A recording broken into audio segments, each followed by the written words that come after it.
Oi, boys, welcome back to the team lists for State of Origin Game 2 are out, so let's have a geeze.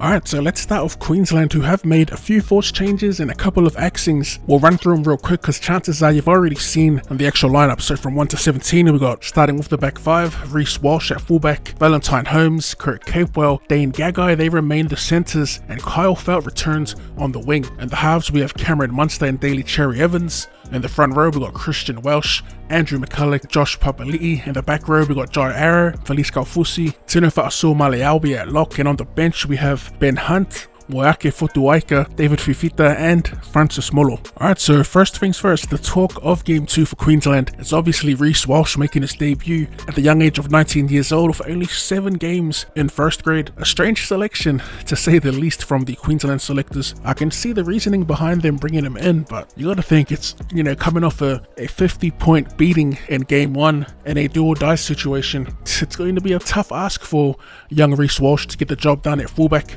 I'm both excited and a little nervous. Honestly, fullback is the least of Queensland's worries at the moment. I never made a video for Game 1's team lineup, but I did think that we did have the forward pack to match the Blues pack, and man, the Maroons pack got absolutely dominated in Game 1. It didn't help that Welsh's night ended early, but still, even if he was on the field, I don't think they would have made much of a difference the way that the Queensland forward pack did play that game. But back to Reece Walsh and the back 5 in general. I can see why they brought him in. He's a point generator, he's a game breaker, which is something that they're lacking in that back 5. Whether Reece Walsh can garner similar results as he did in his first few games for the Warriors at the pinnacle, you're asking a lot of the young kid. But like I said, I can see why they've brought him in. As good as Valentine Holmes can be at fullback, he's just not dynamic enough in attack, especially.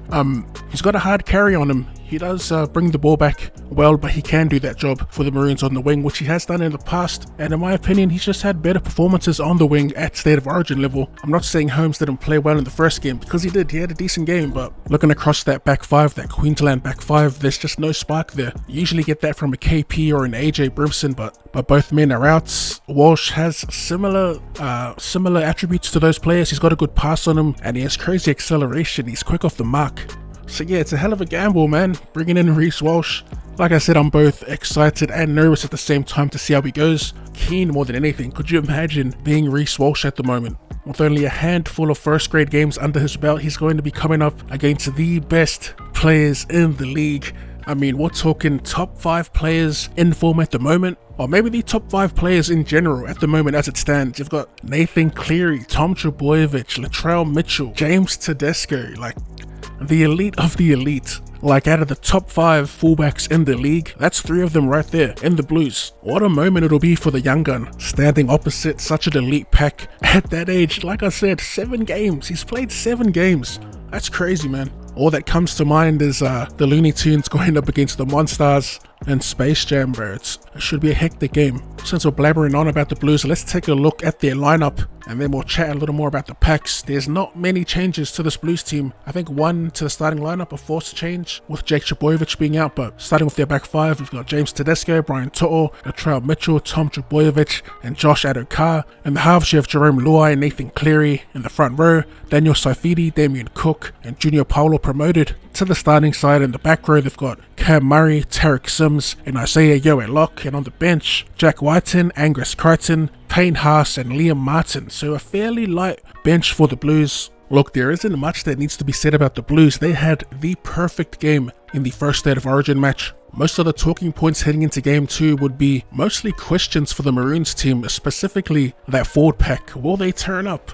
Avid watchers of the sport would know that most, if not all, games are won on the back of a dominant forward pack. We had that the last series, but this year Queensland are just off to a bad start. So we do get Christian Welsh back, we get Josh Papali'i back, Andrew McCulloch also makes his return to the Origin arena. It's a good pick. It's a solid pick for the 9. If we were to break down the sections of teams and compare them against one another, starting with the back 5, I'm a Queensland supporter, but I'm also a realist, and New South Wales have a cheat code of a back 5. arguably their best back five they've fielded in years, well at least for as long as I could remember. Like I said, out of the top 5 fullbacks in the league, 3 of them are in that Blues back line. Looking at the halves, Jerome Luai and Nathan Cleary, they are the form halves pairing in the league, so again they've got it over Queensland. The pack is where I think Queensland can get it done. Welsh McCulloch and Papali'i going up against Saifidi, Cookie and Paulo. I'm going to take Queensland in this one. When it comes to the back row, Jai Arrow, Felice Galfusi, Tina Fatsu Maleawi facing off against Murray, Sims and Yo.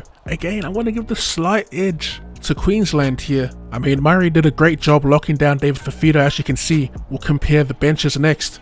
But I reckon I'll give the slight edge to Queensland in this little back rows battle. The battle between the benches is interesting. I like the move, putting Fafita on the bench. I'm interested to see what Francis Molo's assignment will be. You've also got Fotuaika and Ben Hunt, who has been outstanding for the Maroons in the 14 jersey in series past. Compare that to the Blues bench and Jack Whiten, Angus Crichton, Payne Haas and Liam Martin. Give me that Queensland bench, baby. Shit, the Queenslander picking the Queenslanders. Surprise, surprise. No, but it should be a good game, boys. We'll wrap up the little Origin 2 preview there, boys. Keep it short and sweet. By the way, if you're wondering how to get these jerseys in the background if you play on PC, the files will be in the Discord, so head over there to download them. Also, if you got any thoughts and opinions on what you think will happen in Game 2, let me know in the comment section down below. Do you agree with the selection of Reece Walsh at fullback? Do you see this Blues team losing any games of this series? Let me know down below. As always, thank you for tuning in, and I'll see you later. Smack that hole in the base. No regrets for the work I mashed, cause I can go any day. Cops just want me